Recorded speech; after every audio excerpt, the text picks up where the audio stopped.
104.7. Sud Radio, Dany Moreau, Pirate l'Info. L'info du jour Sud Radio, c'est la disparition du dernier grand-duc du cinéma français, Jean-Pierre Mariel.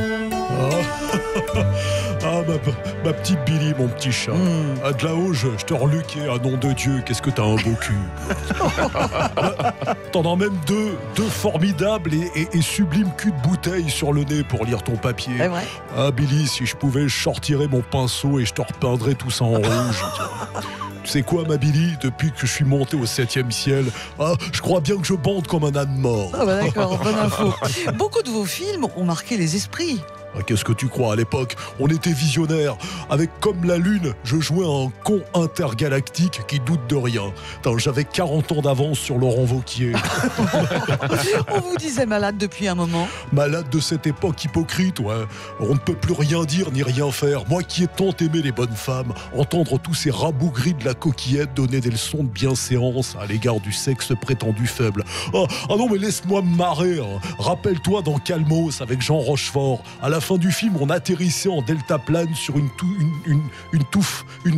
foufounette géante. Aujourd'hui, on a remplacé le deltaplane par des cons en trottinette électrique. Allez, puisque c'est comme ça, je remonte me coucher.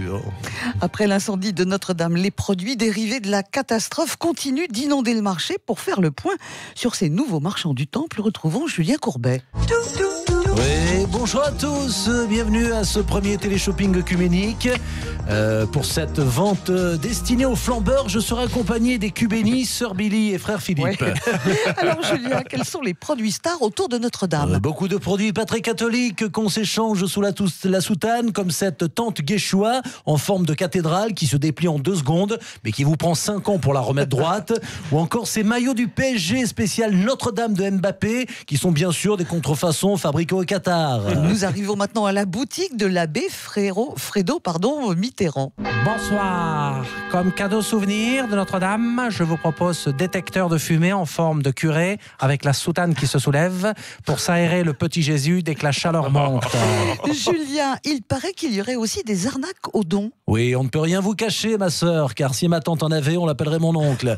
Mais pour les grosses arnaques financières, il faut voir ça avec le père Fillon. Eh ben justement, je crois qu'il est en ligne. Allô, ici le père Fillon, je lance un appel à tous les paroissiens. Ne vous laissez pas duper par des escrocs. Faites un don pour Notre-Dame de la Sarthe. La chapelle de Sainte-Pénélope a besoin d'être restaurée. La bibliothèque contenant les 2 Bibles qu'elle avait écrites elle-même de manière fictive a été réduite en cendres par un malheureux incendie. C'est vraiment pas de chance. Alors envoyez vos dons à Avenue du Gros Sourcil au Mans. Et soyez rapides s'il vous plaît, car l'Inquisition veut nous faire passer en procès et nous risquons de finir sur le bûcher. Merci pour Pénélope et pour moi, Dieu vous le rendra, car pour nous, c'est beaucoup moins sûr. Oui, ainsi s'achève ce téléshopping.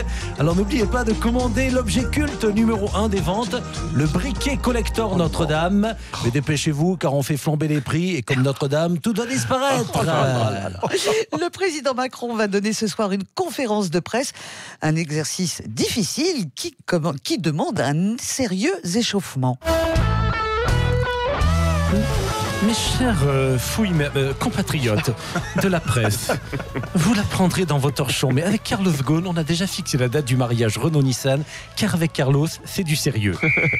Faute, tu pars trop vite en attaque là. Si tu balances tout en première période, tu vas finir hors jeu comme Benoît Hamon. Mais Didier Deschamps, qu'est-ce que vous faites là ? Je coach le petit Manu. Attendez, je suis quand même le meilleur entraîneur au monde pour mener la France à la victoire.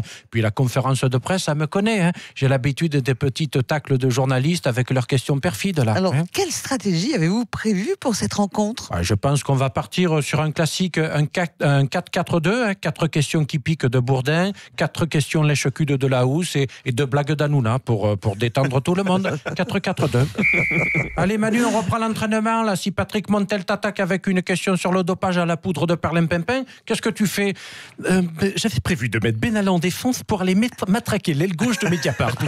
Mais non, là tu prends en direct un carton rouge par Edoui Plenel. Là, hein. Il en profitera pour te tirer un penalty avec une question sur la liberté de la presse. Allez, dernière question pour vous, Didier. Le président a-t-il prévu de jouer les prolongations ? Oh, écoutez, le temps qu'il déballe ses mesurettes sur le temps de travail, c'est sûr qu'on aura sifflé la fin du match. Hein. Si d'ici là, il n'y a pas encore une cabane à jardin qui a pris feu. Hein. Bon. Ah, au fait, je peux déjà vous donner un scoop. L'ENA sera remplacée par le CFF, le Centre de formation des footballeurs. Ouais, parce qu'entre nous, pour tweeter des conneries comme Sibeth Ndiaye, Pogba ou Benzema ont largement le niveau. Hein. Allez, le coach a raison. Allez, bande de feignasses, répétez tous avec moi. Pour les retraites, et 1, et 2, et 3 milliards. Et 1, et 2, et 3 mollards. Oh là là. Alors que Dick Rivers nous a quittés hier, on termine avec le mot de la fin d'Eddie Mitchell. Mes hommages, mademoiselle Béli. Hier, l'ami Dick a donné sa dernière séance. Dick Rivers, alias Hervé Fornieri, c'était le golf drouot où on faisait des concours de bananes à celui qui avait la plus grosse. Dick, c'était 60 ans de carrière, 33 albums, des dizaines d'Olympia et 250 paires de Santiago mexicaines qui le faisaient claudiquer comme Roberta, les lagueuses du bois de Boulogne. Jean-Pierre Meucry, vous pensez-vous qu'il a des héritiers dans la nouvelle génération ? Putain, tu m'étonnes, Elton, quoi. Avec les chats sauvages, il a énormément inspiré Marlène Schiappa, hein, qui joue souvent elle-même les chats hystériques, là. Hein. Allez, on dira ce qu'on voudra, mais malgré son nom, Dick, c'était pas une burne. Hein. Allez, salut, Bicou, bisous, putain. Oh là là, merci beaucoup à Dany Moreau qui pirate l'info, à retrouver évidemment en podcast sur sudradio.fr. Et puis, à suivre notre duel de Sud Radio ce matin, Françoise Degois face à Christophe Bordet. Ça devrait barder. Ils vont revenir sur les futures propositions que va peut-être proposer ce soir le chef de l'État à 18h, Emmanuel Macron.